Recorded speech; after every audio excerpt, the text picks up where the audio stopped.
Hola, buenos días, buenas tardes. Los saludamos con especial cariño a todos los que nos están viendo en este momento.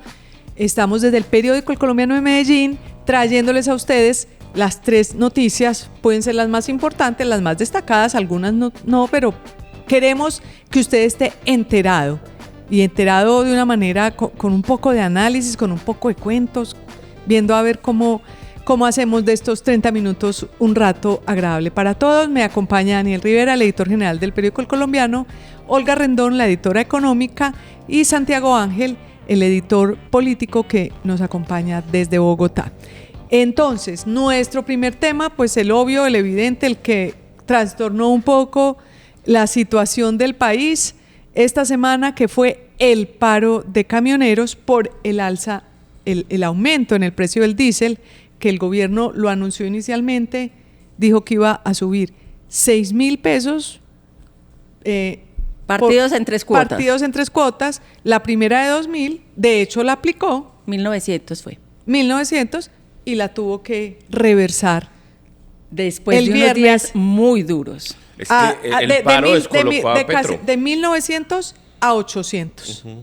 Es decir, no realmente... A 400 ya y 400 el 1 de diciembre. Exactamente. Otra reversa, valga decir, antes de darle la palabra a Olga para que nos explique el tema técnico de los precios y demás, pues se trata de otra reversa, así como reversó el tema de los pasaportes, así como le ha tocado reversar otro tipo de programas que no planifican, es decir, no porque es que ¿a quién se le ocurre?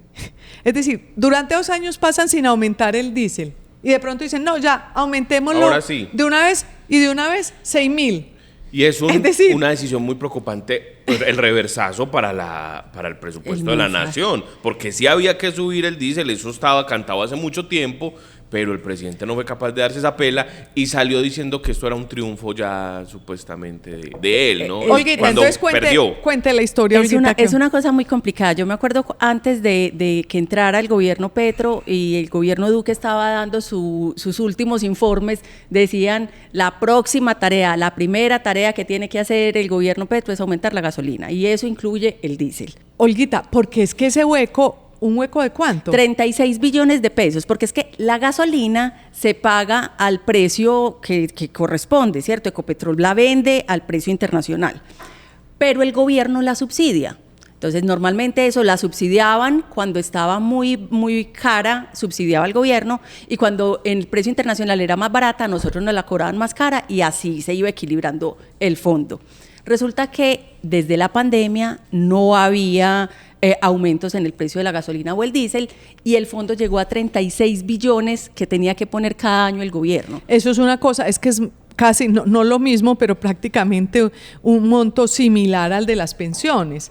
Es decir, claro, el gobierno eso es más que una reforma tributaria. Para que la gente utilizara una gasolina barata, porque precisamente es barata, era barata, y por eso la gente la utilizaba tanto, pues por eso se estaba subsidiando, como bien se decía, a unas personas que no necesitan ese subsidio, porque obviamente con la gasolina se mueven los buses, el servicio público y todo, que también favorece a quienes menos tienen, pero con la gasolina también la usan personas que tienen suficiente capacidad económica para pagar una gasolina al precio internacional, que es la que se debe pagar de acuerdo con las medidas macroeconómicas del país. Cuando llegó Petro, entonces empezó el ajuste en la gasolina corriente.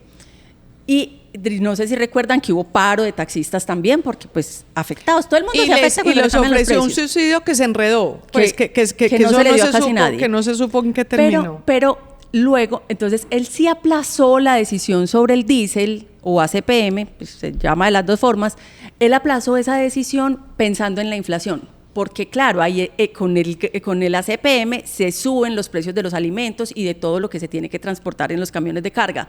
Entonces, tan pronto vieron que la inflación empezó a ceder, el ministro Bonilla desde enero estaba diciendo tenemos que empezar las alzas del diésel, claro. Y veníamos acostumbrados siempre a que las alzas se hacían de 100 pesitos, y la dilataban mensuales, pero dijeron que le iban a negociar, el gremio transportador propuso una fórmula Colombia, que eso hace completamente incompetitivo a Ecopetrol, y no llegaron a un acuerdo, entonces dijeron, en realidad hay que cerrar la brecha, esta brecha hay que cerrarla rápido, se necesitan poner los 6.000 pesos. Hay varios pecados del gobierno. El primer pecado es no haber empezado a aumentar el diésel desde el día 1 de su gobierno sabiendo que estaba este déficit, porque ahora el presidente Gustavo Petro sale a decir que es que el paro es de los ricos, de los transportadores ricos o de la oposición. No, es que el paro, hay ricos y pobres en ese manejo. De hecho, yo ayer en la Andy le preguntaba a alguno de los grandes vendedores de dulces del país que si tenían problemas y me dijo que claro, que porque ellos contratan.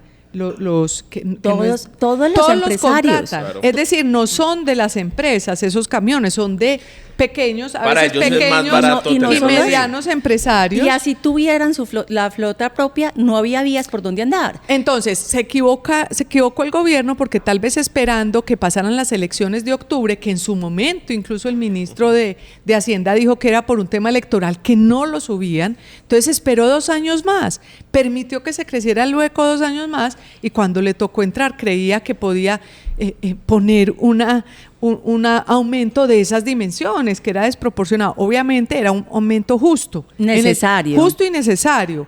Y desde acá, desde el colombiano, apoyamos la necesidad de ese aumento.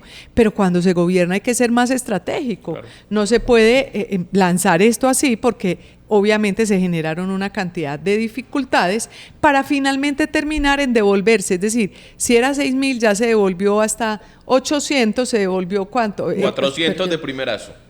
400 de primerazo y en 4.200, eran 6.000, 4.200, quedamos en menos de 4.200. Sí, claro.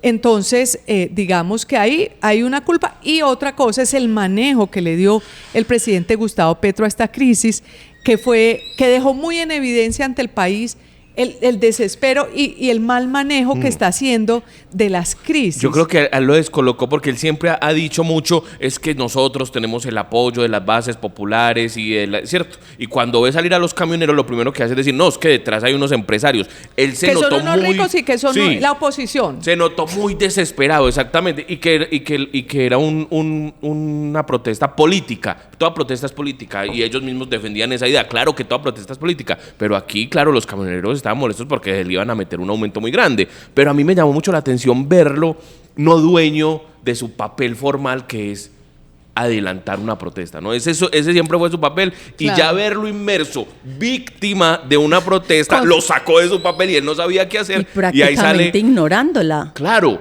exacto, como lo de Santos, ¿no? El paro camionero no existe, prácticamente dijo eso y luego llamó a una rueda de prensa.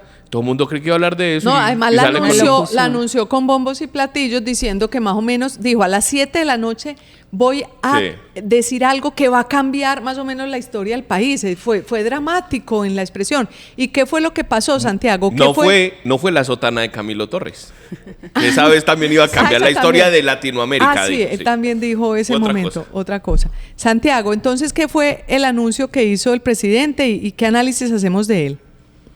Pues Luz María, fue el cierre de una de las jornadas más erráticas del presidente, como dicen ustedes. Ese mismo día se enfrentó a medios de comunicación, los acusó de pánico económico, dijo que los transportadores eran uribistas. También le dio RT a un trino del exmagistrado José Gregorio Hernández, que hablaba de la posibilidad de imponer la conmoción interior, y finalmente terminó con la locución sobre una supuesta denuncia que revelaba la compra de un software de espionaje llamado Pegasus en el 2021 por parte del gobierno Duque.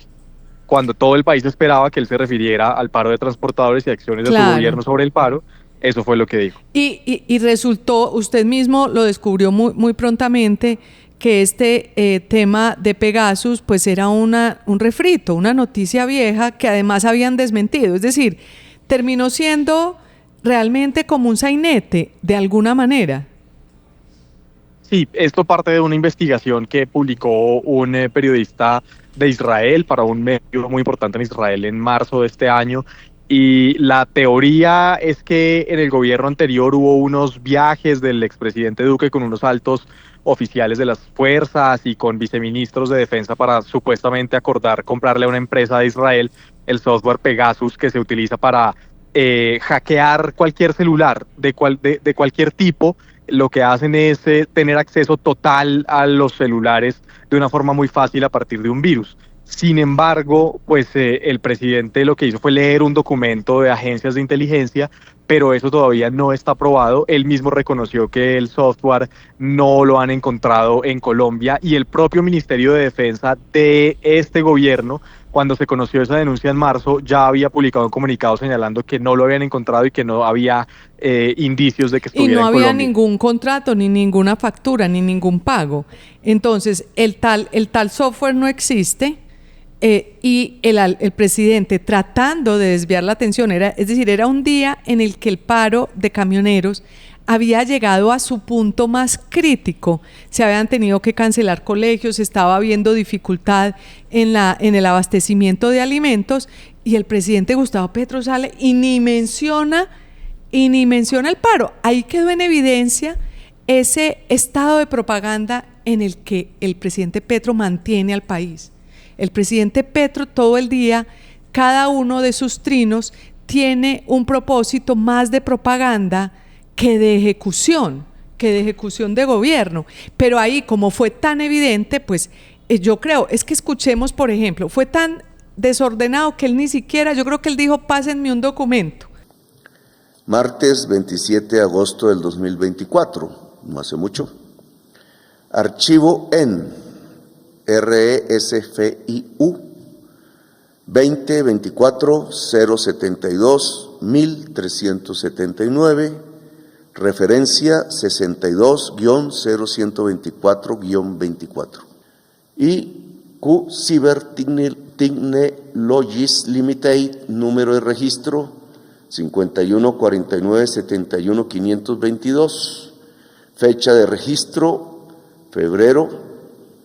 2 de diciembre del 2013, administrador único y accionista. Parece leyendo el baloto, como un meme que le hizo alguien. Y la posición del cuerpo. Y la posición muestra... del cuerpo, pero es que uno no entendía, era imposible seguirle el paso a la locución porque él mencionaba los siglas, los códigos, porque no preparó esa locución. Él como que en un momento dijo, sáquenme alguna de las fichas para desviar la atención, y la sacó sin ton ni son, y como está tan convencido de su capacidad oratoria, cree que siempre lo puede lograr, pues lo que pasó fue que ya llegó al punto en que todo el mundo descubrió que el rey iba desnudo, más o menos. Sí, que no siempre puede improvisar. Y el mensaje resultó siendo, por el contrario, en contra de él, porque ayer los bloqueos de los camioneros eran peores.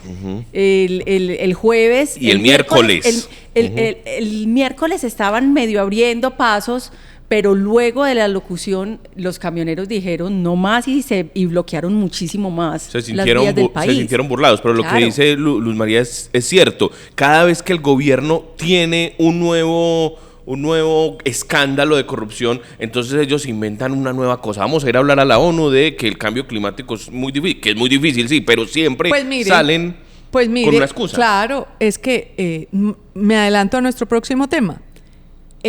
Esta semana también tuvo un gran escándalo porque hizo una locución en la cual habló de muchas cosas. Le dijo al presidente de la Corte Suprema que él, como así que siendo negro era conservador, una cosa que resultó realmente muy insultante. Eso fue en el Chocó justamente, ¿no? Exacto, y también habló de las muñecas de la mafia, refiriéndose a las periodistas. Era para desviar la atención de una encuesta que había salido muy desfavorable a él, donde cada vez cae más, su popularidad estaba solo el 29%, es más, bajó del 30%, que es su número, y bajó a 29%. Luzma, y es muy impresionante, es el mismo Petro de esta semana por la noche, porque también estaba improvisando. Él se tira ahí un discurso y dice que la nueva defensora del pueblo más o menos es un Quijote de la Mancha, y empieza a delirar un poco en el discurso porque cada vez va menos preparado a ese tipo de alocuciones, lo cual nos demuestra cómo se está administrando el Estado también.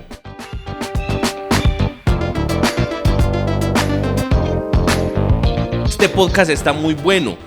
Para que lo vean completo, síganos en Periódico El Colombiano, en YouTube, y también estamos así en X, en Instagram, en Facebook y en todas las otras redes sociales que se les ocurra. Se suscriben, anotan la campanita para que vean el equipo del Colombiano aquí analizando la realidad cuando política. no esté bueno el podcast nos lo hacen Nos lo saber, comentan. a ver si tenemos que mejorar. Bueno, volviendo al tema que veníamos, el país se sorprendió un poco, o muchas periodistas se sintieron muy molestas y en general el país mortificado por la mención que hizo el presidente Gustavo Petro de las periodistas como las muñecas de la mafia. Yo particularmente les decía a mis colegas que nadie se puede sentir como que pueda atribuirse eso, es decir, ninguna de las periodistas que yo conozco, que yo sé que han trabajado, que han hecho un trabajo extraordinario durante muchos años, se podría atribuir ese calificativo. Entonces a mí realmente me daba un poco de risa que el presidente hiciera ese señalamiento, pues porque creo que cae en saco roto, es decir, eso no pega. Pero bueno, eso nos da pie para conversar un poco del tema.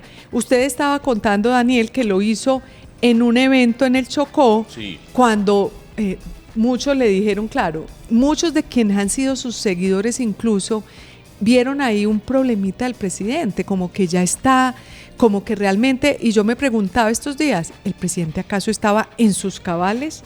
Es que es difícil que alguien en sus cabales haya hecho ese discurso que empieza con la película italiana.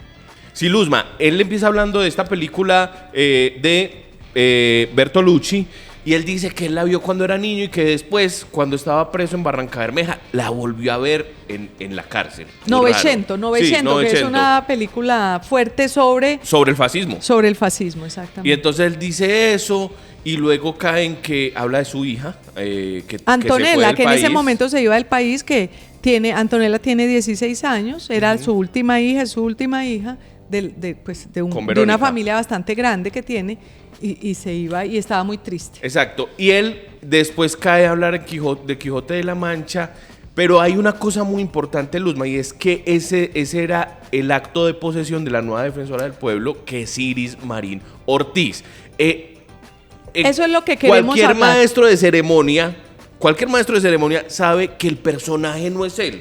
El personaje es o voy a presentar un libro, o voy a presentar a la nueva no sé qué, y él se toma todo el discurso y empieza a hablar de él mismo y de sus aventuras, y habla de Sancho Paisa, es que Sancho Paisa, estoy hablando ya de un restaurante, habla de Don Quijote de la Mancha y de Sancho. No sé, esto sí fue el colmo de la paisada. Imagínate, es que no podemos ser más paisas en este podcast. No. Bueno, y entonces, pero él empieza a divagar, y ahí es donde cae en esa mención, dice periodistas, muñecas de la mafia. Pero es que el punto que usted toca sobre el tema de la defensora me parece fundamental, porque él se supone que hizo un esfuerzo, se dio una pela, tanto en Fiscalía como en Defensoría, de poner una terna de mujeres, para elegir una mujer, para que estén en esos cargos mujeres. Y la tiene ahí sentada, y en su discurso habla, incluso en esa divagación, habla de que las mujeres cojan la bandera para lavarla y para tejerla. Y que para que sus hijos puedan ir y para que defender la patria. Es decir, todo un discurso, eso es como una pose, es decir, cuando el feminismo es una pose, porque en el fondo de su ser hay un gran machismo, que lo ha demostrado no solamente en este episodio, sino en su gobierno. Pues tan terrible fue ese discurso, Luz María, que lo primero que hizo la nueva defensora del pueblo, a quien él trató de halagar tanto, fue que se bajó del escenario y ahí mismo trinó en contra de las palabras del presidente. Pero además es que con los hechos, es que una cosa es lo que dice con las palabras, pero los hechos son completamente distintos. Santiago, es que recordemos, yo vivo realmente muy ofendida como mujer, como colombiana, como que me echen cuentos, pero esté como director de noticias de RTBC una persona como Holman Morris, que tiene acusaciones de maltrato a las mujeres, incluso de violencia intrafamiliar. O un embajador como Armando Benedetti, que realmente es un caso clínico. Casi todas las mujeres con las que ha tenido relación a ella las ha golpeado, dicen en los círculos políticos. Pues eso es difícil decirlo porque ellas no te lo van a sostener, pero todas las personas que las conocen a ellas, eso es lo que pues es una relación muy complicada porque realmente es una cosa ya, problema grave. Pues ahí están líos con la justicia española, estuvo porque amenazó a su pareja o a su expareja más reciente con un cuchillo. En Madrid o en Barcelona, ya no recuerdo. Santiago, no sé, usted revisó bien el tema de Holman Morris, porque además se ha reproducido el tema, él ya como funcionario público del gobierno nacional ha tenido algunas denuncias de las personas que trabajaban con él. Sí, Luz María, pues son concretamente 2 denuncias de mujeres que lo acusan de prácticas de acoso laboral en RTBC, de una persecución sistemática, de no estar al tanto de los contenidos y de la programación, de una falta de gerencia, de querer conocer el trabajo que se venía haciendo para mantener algunos productos que habían sido exitosos.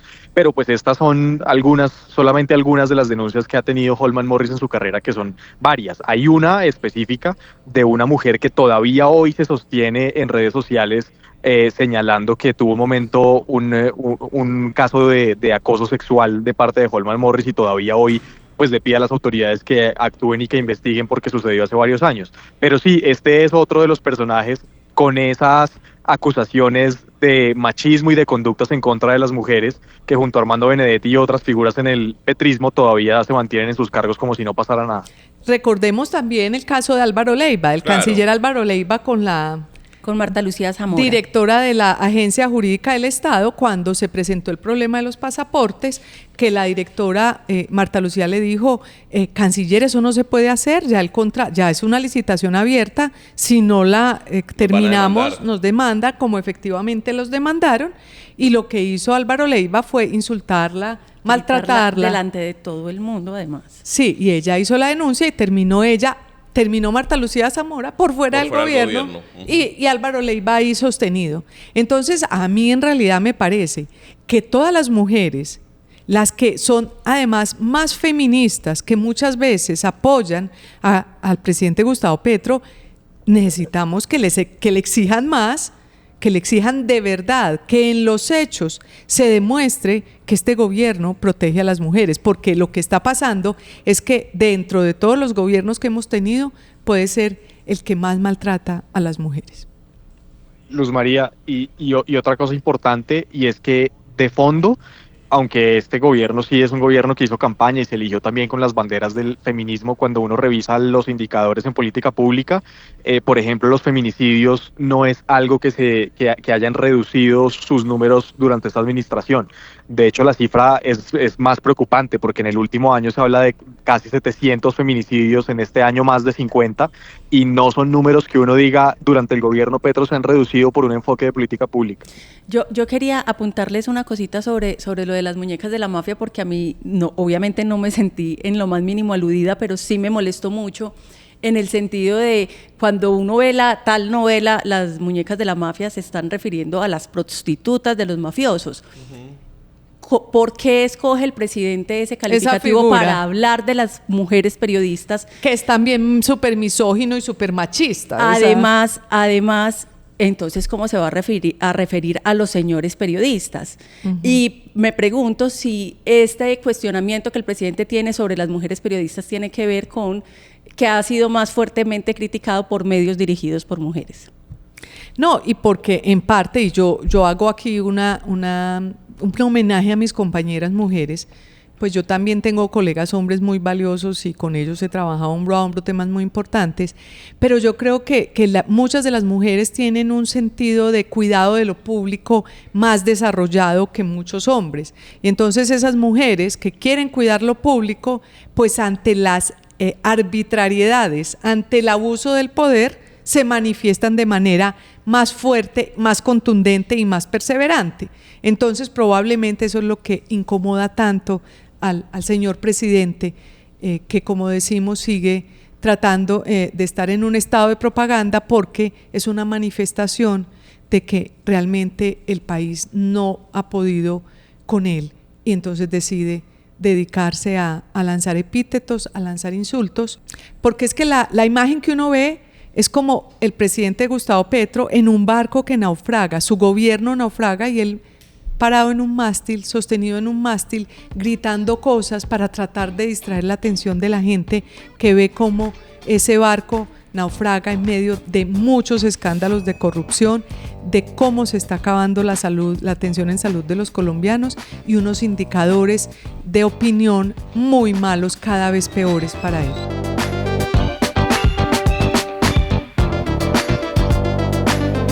Bueno, y nuestro tercer tema es la celebración de los 80 años de la ANDI, que es la Asociación Nacional de Industriales, que se hizo en Medellín. Normalmente, Olguita, este tipo de congresos, el Congreso de la ANDI se hace cada año en Cartagena. Y esta vez, pues nos sorprendimos porque la sede fue Medellín.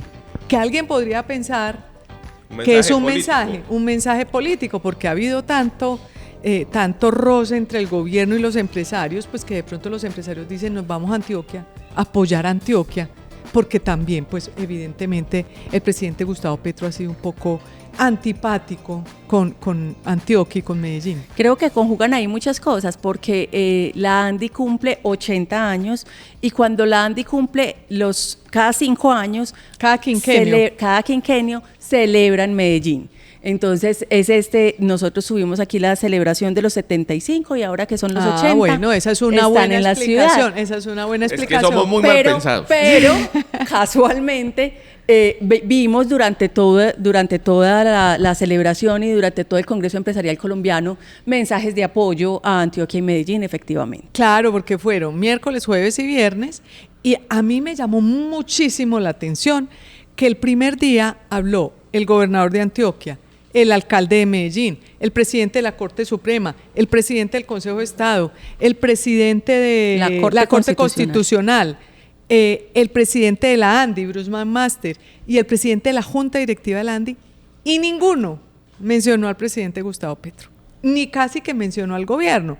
A mí en algún momento me pareció, yo dije, esto parece intencionado, como los empresarios diciendo, no sigamos hablando de Petro y del gobierno y sigamos por nuestra ruta. Además, a ver cómo sacamos el país adelante. Seguramente también porque Bruce ha tenido choques con el presidente y uno pensaría, dejaron ese tema quieto. Pero entonces le pregunté al presidente Bruce McMaster, al presidente de la ANDI, le dije, oiga, ¿ustedes fue que no invitaron al presidente o a alguien del gobierno?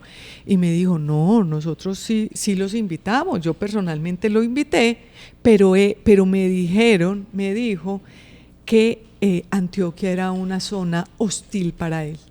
Entonces, como probablemente no era solo Antioquia, sino la combinación de Antioquia con empresarios, porque recordemos que hace 2 años, en el Congreso de la ANDI, al fiscal general de la Nación de ese momento, Francisco Barbosa, lo aplaudieron, lo ovacionaron, y el presidente Gustavo Petro decidió no ir a la ANDI porque considera que los empresarios es una zona hostil. Esto es impresionante, es decir, desde el punto de vista, si nos sentamos todos a pensar lo problemático que es que el presidente de la República considere que un sector como el empresarial es hostil a él o que un sector como Antioquia es hostil a él, realmente estamos viviendo un problema gravísimo. Sacar adelante un país se necesita que todos estén remando para el mismo lado. Y el asunto es que el presidente debería estar por encima de cualquier animadversión o pleitillo o rencilla con cualquier empresario si lo tuviera. Claro, porque además él es el que lo define, claro. Él es el que los gradúa de enemigos, cuando los empresarios muchas veces han tratado de tenderle las manos. Recordemos pues que en su momento Laura Sarabia... La reunión con los cacaos. Exacto, pero fue una foto. Finalmente decidieron tomarse una foto, que algunos lo aprovecharon porque todos los empresarios necesitan tender puentes con el gobierno nacional, pero en realidad en la práctica se ha mantenido esa animadversión que yo creo que viene del historial de Gustavo Petro, antiestablecimiento, antiempresa, ese estilo de él de generar odio que no le sirve al país, solo le sirve a él para alimentar todas sus complejidades, por decirlo de alguna manera. Y lo que han dicho desde varios gremios, y es que una cosa es Petro, en las reuniones es muy cordial, es muy formal, pero luego cuando sale o a sus redes sociales o a los micrófonos siempre sale a atacar a los empresarios y seguramente también están cansados de ese jueguito. Hay varios asuntos, y es que la Andi esperaba que, pues ya sabían que no venía el presidente, pero que esperaban 8 ministros en el auditorio, 2 de ellos en tarima, el ministro Bonilla y la ministra Susana Muhammad, que el viernes tenía un panel. A esta hora no sabemos si la ministra alcanzó a llegar a Medellín o no, y el ministro Bonilla solamente habló en videollamada, suponemos que por los bloqueos, ¿cierto? Pero también tiene que ver con que no hay una propuesta empresarial desde el gobierno, y eso nos lo decía Bruce McMaster luego de la ponencia del ministro, y no hay ningún plan. La economía se está cayendo, no hay recaudo, no hay crecimiento económico. Fue fuerte el mensaje de Bruce McMaster, ¿no? No hay reactivación económica. Un programa que, por ejemplo, está liderando hoy Laura Sarabia, pero no existe. El ministro no habló sino de los 52 billones de inversión que era forzosa, que finalmente no fue forzosa, que ofrecieron los bancos. No hay ningún plan de reactivación, y yo creo que eso en esa medida también los funcionarios no sienten motivación de venir, porque venir a decir qué. Porque no tienen plan, exactamente, no tienen discurso, no tienen nada que ofrecer. Por eso el ministro Bonilla se apoya en el tema de la inversión forzosa de los bancos, pues que no fue forzosa, que finalmente llegaron a un acuerdo, porque es tal vez lo único que tienen para mostrar en materia económica, con muchas preocupaciones de parte de los empresarios, pero como decimos, pues ellos son cautos porque tampoco quieren generar una sensación de que en la economía todo va mal. Al contrario, ellos quieren tratar de construir, pero evidentemente las cifras que nos mostraban, Olga, eran difíciles, ¿no? Las cifras de la inversión son complicadas. Bastante preocupantes. Llevamos varios trimestres de economía muy débil, de inversión privada, que esa es la que sostiene gran parte del PIB, también en cifras negativas, aunque en el último trimestre se recuperó un poquito, pero sigue en negativo. Y soportándonos la economía prácticamente las remesas. Las remesas son ahora el segundo ingreso de recursos a las familias colombianas. Entre las remesas y entre el empleo en el Estado, que ese sí ha crecido, ese es el que ha sostenido un poco todo. ¿Y cómo se sostiene el empleo en el Estado? Pues en la medida en que han aumentado. Yo me sorprendí del dato que dio el ministro José Manuel Restrepo, el exministro de Hacienda José Manuel Restrepo, dijo que se ha ampliado, se ha aumentado en funcionamiento 120 billones de pesos en estos 2 años. A mí me parece casi increíble. Entonces, para sustentar ese aumento del funcionamiento, entonces vienen las reformas tributarias. Entonces, en realidad, el país debería producir más para poder rentar más, pero lo que está haciendo el gobierno es tratar de ponerle más impuestos a los empleados para sustentar ese aparato gubernamental que cada día crece más, y la inversión no lo hace, la inversión privada. Entonces se está cocinando un problema económico muy grande para el país para los próximos años. Recuerden seguirnos en nuestro canal de YouTube, Periódico El Colombiano. Se activan la campanita, se suscriben para que les lleguen las notificaciones de Mesa Central de todos estos programas, video podcast, como les llamen, y queden muy bien enterados. Bueno, y hasta aquí estuvimos con ustedes estos momentos, esta media horita. Esperemos que estén contentos con nuestros análisis, con nuestras conversaciones. Queremos resumirles los 3 temas de la semana. Y les deseamos que tengan un fin de semana espectacular. Los saludamos Daniel Rivera, Olga Rendón, Luz María Sierra. ¿Y usted qué va a decir? Y yo iba a decir que aprovechen para que vayan a la fiesta del libro, Luzma, que empezó este viernes. Sí, señores, si está en Medellín, vaya a la fiesta del libro. Si está en Antioquia, coja el bus y venga para acá. Y si está en Colombia, los aviones no están tan caros, también está invitado a la fiesta del libro de Medellín.